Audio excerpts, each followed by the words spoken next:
అమ్మా నమస్తే అమ్మా. నమస్తే అండి. ఇప్పుడు చంద్రబాబు నాయుడు గారు ఎంతమంది పిల్లలకు ఉంటే అంతమందికి తల్లికి వందనం వేస్తామన్నారు, వచ్చిందా మీకు? వచ్చిందండి. మాకు ఇద్దరు పిల్లలు ఉన్నారు. ఇద్దరు ఒకళ్ళు 5th క్లాస్ చదువుతున్నారు, ఒకళ్ళు 2nd క్లాస్. ఇద్దరికి పడినాయండి. మరి ఏంటమ్మా, మరి చూస్తే కనుక కొంతమంది అసలు పడలేదు అంటూ ప్రచారం అయితే చేస్తున్నారు. మరి కొంతకాలంగా చూసాం చంద్రబాబు నాయుడు గారు ఇచ్చిన హామీలన్నీ గాలికి వదిలేస్తారంటూ ప్రచారం అయితే చూసాం. అలాంటిది ఏదైనా జరిగిందా? మిమ్మల్ని ఏమైనా ఇబ్బంది పెట్టారా? మాకు అలాంటి ఇబ్బందులు ఏం లేవండి. ఎవరైతే అప్లై చేసుకున్నారో వాళ్ళందరికీ వచ్చింది. అంటే ఇక్కడ ప్రధానంగా చూసుకుంటే కనుక ఈ సంక్షేమ పథకాలు పిల్లలకు అందించడం, ఇలా చేయటం వల్ల మీకు ఎలాంటి ఉపయోగం ఉందంటారమ్మా? మాకు బాగుంది అండి. అంటే ఇద్దరికి కొంచెం మిడిల్ క్లాస్ కానీ లోవర్ క్లాస్కి కానీ ఎవరికైనా వేస్తున్నారు కదండి. సో అందరికీ మంచి జరుగుతుంది. అంటే అట్లీస్ట్ వాళ్ళు స్కూల్స్లో జాయిన్ అయ్యి చదువుకోవడానికి ఉపయోగపడుతుంది. అంటే ఇక్కడ ప్రధానంగా చూసుకుంటే అమ్మా, ఇప్పుడు ఇక్కడ ఇంకో విషయం కూడా ఏంటంటే, ముఖ్యంగా మనకి చంద్రబాబు నాయుడు గారు వచ్చి సంవత్సరం అయిపోయింది, సంక్షేమ పథకాలు ఇవ్వలేదు, ముఖ్యంగా తల్లికి వందనం అంటూ మహిళలందరినీ మోసం చేశాడు అంటూ ఈ మధ్యకాలంలో వైసీపీ నాయకులు ఎక్కువ ప్రచారం చేశారు. అలాగే ఎంతమంది ఉంటే పిల్లలకి అంతమందికి ఇవ్వటం లేదు, ఎక్కడో ఒక చోట ఆపేస్తున్నారు, 1,00,000 కారణాలు పెడుతున్నారంటూ ప్రచారం అయితే చేశారు. అది వాస్తవమేనా? మిమ్మల్ని ఎలాంటి ఇబ్బందికైనా గురి చేశారంటారు? మాకు ఎలాంటి ఇబ్బంది లేదండి. అలాంటివి ఏమీ పెట్టలేదు. డైరెక్ట్గా ఎవరి అన్ని అకౌంట్స్లో తల్లికి వందనం అకౌంట్లో వేసేశారు. ఎటువంటి ఇబ్బంది పెట్టలేదు. ఏమీ దీనికంటూ ఏమీ రూల్స్ కానీ ఇలానే ఉండాలి, ఇలానే చెయ్యాలి ఏమీ లేదండి. అన్ని విధాలుగా బాగుంది. ఓకే, అయితే ఇప్పుడు ఇది తల్లికి వందనం అకౌంట్ దేనమ్మా మీకు ఇప్పుడు చూపిస్తున్నారు, దానికి సంబంధించిందేనా? అవునండి. ఓకే, ఇక్కడ ప్రధానంగా చూసుకుంటే కనుక వీళ్ళకి పడిన డబ్బులు వాళ్ళు మెసేజ్ రూపంలో కూడా చూపిస్తున్నారు. అమ్మ, ఈ డబ్బులు పడినప్పుడు మీకు ఎలా అనిపించింది అసలుకి? మాకు చాలా హ్యాపీగా ఫీల్ అయ్యామండి. మా పిల్లలకి ఇద్దరికి ఫీజు పే చేయాలి ఈ టర్మ్లో. సో మాకు చాలా హ్యాపీగా ఉంది. ఓకే, ఇక్కడ ఇంకో విషయం కూడా తీసుకుంటే కనుక ఇప్పుడు ప్రభుత్వానికి ఎలాంటి సూచనలు చేస్తారు మీరు? అసలుకి ప్రభుత్వం నుంచి ఏం కోరుకుంటున్నారు ఇంకా మీరు? అంటే అన్ని విధాలుగా బాగుంది. ఇంకా ఇంప్రూవ్మెంట్స్ జరుగుతాయి. అంటే వచ్చి 1 సంవత్సరమే అయింది కాబట్టి ఇంకా రాబోయే 4 years ఇంకా మెరుగ్గా, అంటే ఇప్పటికీ ఓకే, కాకపోతే రాష్ట్రం ఆల్రెడీ వెనకబడిపోయి ఉంది. సో ఇంకా ఎక్కువ ఇంప్రూవ్మెంట్స్ అనేవి ఉండాలి. అంటే చదువులు పిల్లలకి ఇప్పటి వరకు ఓకే, ఇంకా మనకి జాబ్స్ పరంగా కానీ ఎవరికైనా సరే అందరికీ మంచి జరగాలని కోరుకుంటున్నాము. మరి గతంలో ఎంతమందికి వచ్చిందమ్మా మీకు? గత ప్రభుత్వంలో ఎంతమందికి వచ్చింది మీకు? ఒకళ్ళకు? మాకు ఒక బాబుకే వచ్చిందండి. అంటే ఇద్దరికి రాలేదు. పాప 2nd క్లాస్ అయినా కూడా లాస్ట్ ఇయర్ రాలేదు. పాప లాస్ట్ ఇయర్ 1st క్లాస్, తనకి రాలేదు. ఒక బాబుకే వచ్చింది. ఈ గవర్నమెంట్లో ఇద్దరికి వచ్చింది. ఓకే అమ్మా, మరి ఇప్పుడు చంద్రబాబు నాయుడు గారికి ఏమన్నా చెప్పాలనుకుంటున్నారు మీరు?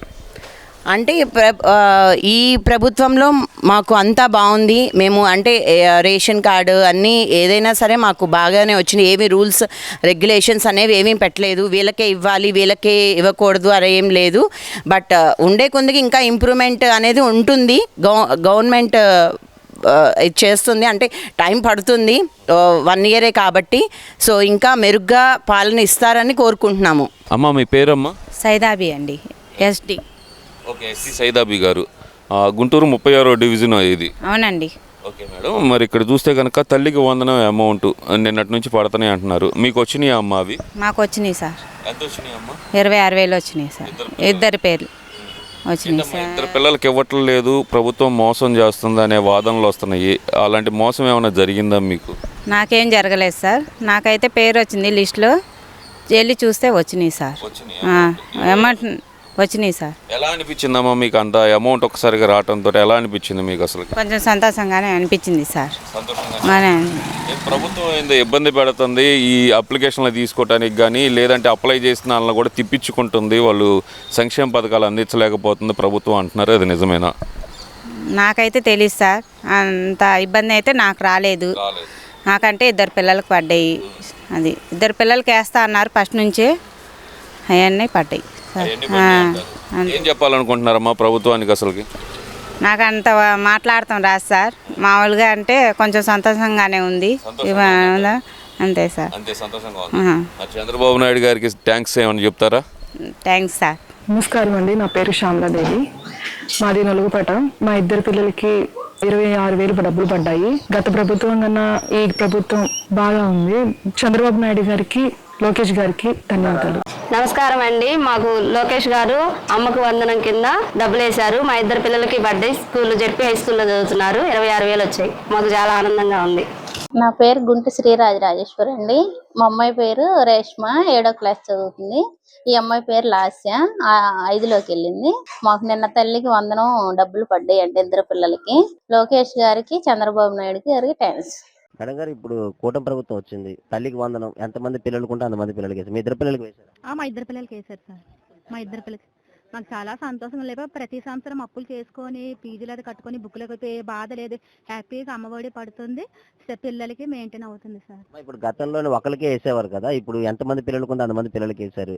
ఈ డబ్బులు మీరు ఎట్లా ఉపయోగించారు? పిల్లలకే పెడుతున్నాం, బుక్కులు కానీ ఫీజులు కానీ మొత్తం పిల్లలకే పెడుతున్నాం సార్. మాకు హ్యాపీ, చాలా హ్యాపీగా ఉంది. ప్రతి సంవత్సరం అప్పులు చేసుకొని పిల్లల ఫీజులకి చదువు ఎట్లా ఉందమ్మా ఈ గవర్నమెంట్? బాగుంది సార్, స్టడీ అన్ని బాగుంది. మాకు ఏ బెంగాల్లో చక్కగా పిల్లలు వెళ్ళి వచ్చేస్తున్నారు. మాకు సంతోషంగా ఉంది. స్కూల్లో కూడా మీకు బ్యాగులు, బుక్స్ అన్ని ఇస్తున్నారు కదా, అదే బాగా ఇస్తున్నారు. బుక్కులు, బ్యాగులు, చెప్పులు, షూ అన్ని మొత్తం బాగా ఇస్తున్నారు. ప్రతి సంవత్సరం మేము అది అప్పులకు చేసుకొని కొనుక్కొని మేము హ్యాపీ ఎంజాయ్ ఉంది సార్. ఆ గవర్నమెంట్ స్కూల్లోని భోజనాలు చేస్తున్నారు కదా, ఆ భోజనాలు ఎట్లా ఉందమ్మా? మా ఇంట్లో వండినట్టే ఉంది సార్, చాలా బాగుంది. మేము తినొచ్చి వెళ్ళాం ఇక్కడికి. పరిపాలన చాలా బాగుంది సార్, మాకు చాలా సంతోషంగా ఉంది. అతనే రావాలి, ప్రతి సంవత్సరం అతనే రావాలి మాకు. నమస్కారం అండి, నా పేరు పల్లిజ, పెనమలూరు గ్రామం, పెనమలూరు నియోజకవర్గం నుంచి మాట్లాడుతున్నానండి. మా పిల్లలు బాబు 3rd క్లాస్ చదువుతున్నాడు, పాప 2nd క్లాస్. మాకు ఈరోజు చంద్రన్న వేసిన తల్లికి వందనం అనేది 26,000 మాకు పడినాయి. దానికి కృతజ్ఞత తెలుపుకుంటున్నాను చంద్రన్నకి. మాకు సహాయం చేసినందుకు ధన్యవాదాలు. కుందూర్తి అనురాధండి, మా పాప 6th క్లాస్ చదువుతున్నది. మాది పెనమలూరు మండలం గంగూరు. మాకు తల్లికి వందనం 13,000 పడినాయి. చంద్రబాబు నాయుడు గారికి ధన్యవాదాలు. నమస్కారం అండి, నా పేరు పాము అనుష, మాది పెనమలూరు నియోజకవర్గం అండి. ఈరోజు తల్లికి వందనం అనే కార్యక్రమం భాగంగా మేము మాట్లాడుతున్నాను. ఇది మా పెద్దబాబు అండి, చిన్న బాబు. మాకు ఇద్దరు పిల్లలకి కూడా చెరకు 13,000 పడినాయండి. సీఎం సార్కి అలాగే కూటమి ప్రభుత్వానికి ధన్యవాదాలు. సార్, ఇంకో విషయం ఏంటంటే సార్, మాకు నిన్న జీవోలో ఇచ్చిన మాదిరిగా మా పెద్దవాడు రేషన్ కార్డులో లేడు సార్. అతనికి ఆధార్ సస్పెండెడ్, బయోమెట్రిక్ కూడా పడతలేదు. తనకు పడవనుకున్నాను. తిని వచ్చేసేపాటికి చిన్నవాడు రేషన్ కార్డులో కూడా లేడు. నేను ఇచ్చిన జీవోలో రేషన్ కార్డులో లేకపోయినా తల్లి తండ్రికి కార్డు ఉంటే చాలు, పిల్లలు చదువుకుంటే చాలు, వేసేస్తామన్న మాట ప్రకారం మా ఇద్దరు పిల్లలకి ఈ సంవత్సరం పడవనుకున్న సమయంలో పొద్దున్న 7:30 మాకు మెసేజ్ వచ్చింది సార్. ఇద్దరికి చెల్లి 13,000 పడ్డాయి, 26,000. చంద్రబాబు నాయుడు గారికి కృతజ్ఞతలు. మా బాబు నిజంగా బంగారం. ఇద్దరికి ఎంతమంది అంటే అంతమందికి వేసారండి. ఇంతకుముందు గతంలో మాదిరిగా కాకుండా అమ్మఒడిని తలదన్నేలా తల్లికి వందనం వేశారండి. కూటమి ప్రభుత్వానికి ధన్యవాదాలు.